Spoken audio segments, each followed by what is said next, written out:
Welcome to Sci-Fi Stories. If you love stories of courage and mystery, make sure to subscribe and join our growing community. The stars above Helios Station shimmered like frozen fire.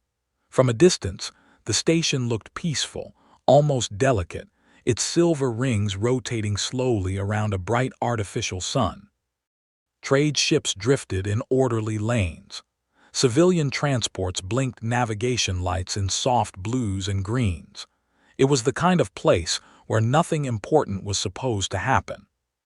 Captain Elias Vorn leaned against the observation glass, watching a cargo convoy depart. He liked quiet assignments. After 15 years in deep space patrol, quiet meant survival. Behind him, the command deck hummed with low conversation.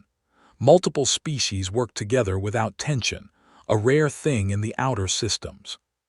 "Captain," said Lyra, the station's tactical officer, her pale eyes fixed on her console. "Long-range scanners are detecting something unusual." Elias didn't turn immediately. Unusual could mean anything from drifting debris to a lost survey drone. What kind of unusual? She hesitated.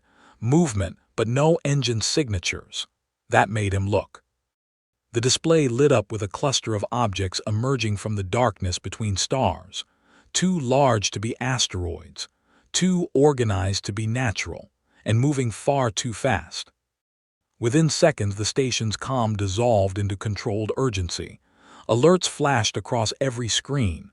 The objects slipped into formation. Ships, matte black, angular, silent, no communications. No identification codes, just presence. A chill crept through the bridge. "Unknown fleet entering defensive perimeter," Lyra announced. "How many?" She swallowed. "More than we can count accurately." "At least 200. Helios Station wasn't built for war.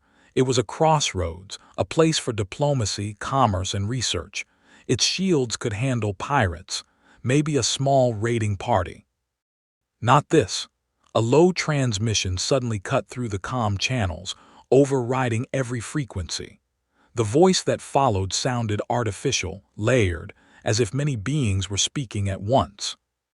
"Station inhabitants, power down all systems, prepare for reclamation." Elias frowned. Reclamation? No one answered, because no one knew what that meant. The first shot arrived without warning. A beam of white energy tore across space and struck the outer ring. The shield flared brilliantly, then flickered. "Direct hit," Lyra shouted. The station trembled. Across the viewport, ships scattered in panic. Civilian transports tried to flee but were boxed in instantly by the silent fleet. Precision, calculated, merciless.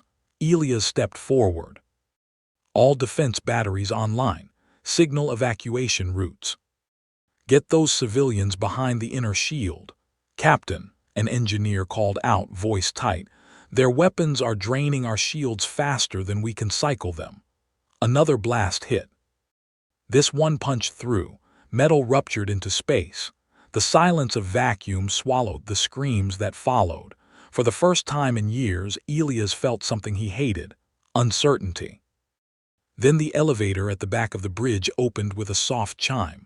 A man stepped out, tall, broad-shouldered, wearing no uniform, just a dark coat and calm eyes that seemed entirely out of place.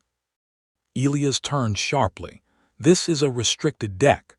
The stranger studied the battle unfolding outside as if observing weather. "You're going to lose the outer ring in 6 minutes." Elias narrowed his gaze. "And you are someone who prefers not to die today."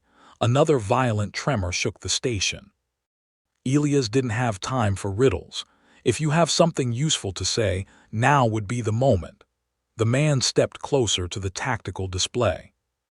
"They're not here to destroy the station," he said quietly. "They're here to capture it." "Why?" "Strategic position, energy reserves, manufacturing capability."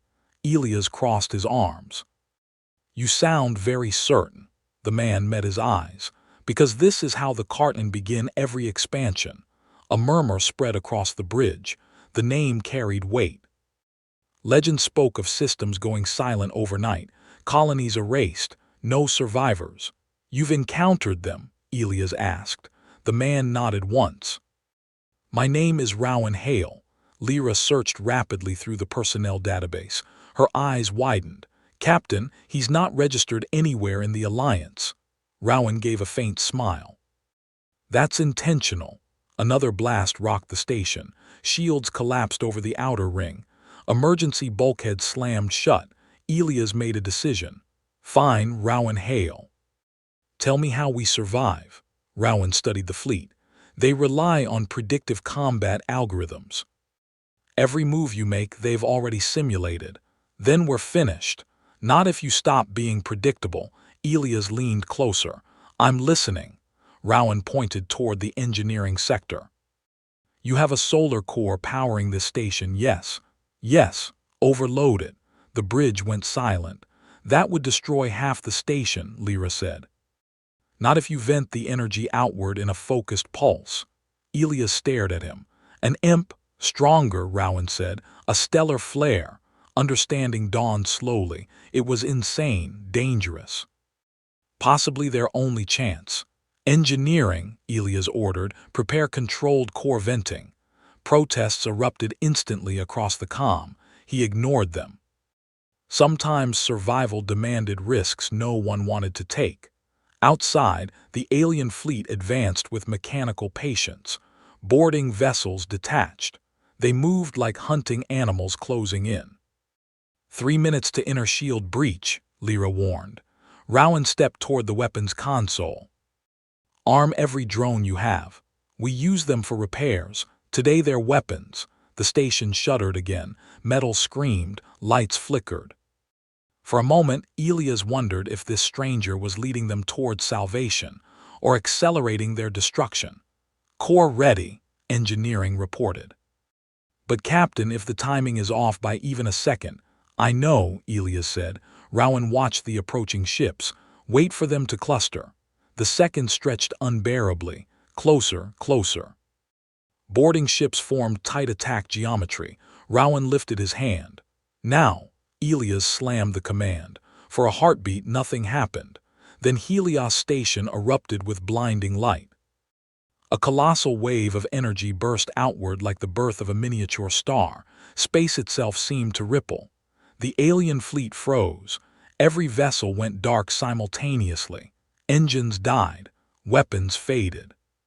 Silence returned to the void. Stunned disbelief filled the bridge. It worked, Lyra whispered. Rowan didn't smile, only temporarily. Their systems will reboot. As if summoned by his words, faint lights began flickering across the nearest alien hull. Helios exhaled slowly. Then we finish this before they wake up.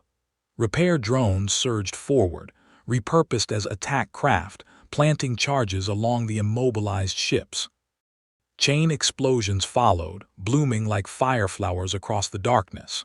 The remaining enemy vessels attempted to retreat, but Helios Station was no longer prey.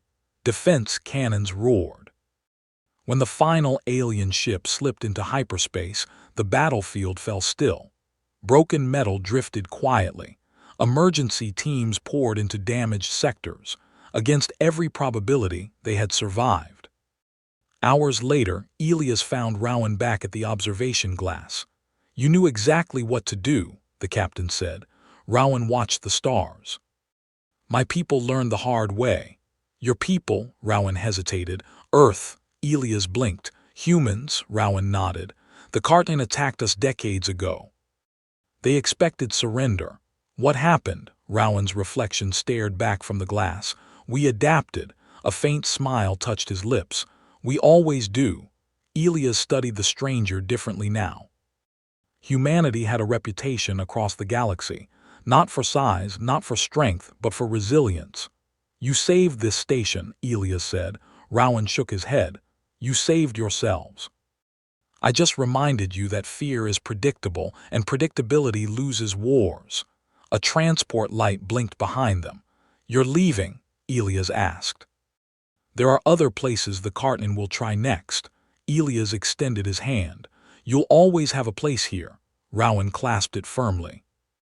Stay unpredictable, Captain. As the transport vanished into starlight, Helios looked out over the wounded yet living station. The galaxy was changing, new threats rising from the dark. But one truth had never been clearer. Humanity was not the strongest species among the stars, not the oldest, not the most advanced. But when the darkness came, humans did what they had always done. They endured, they adapted, and when necessary, they fought back.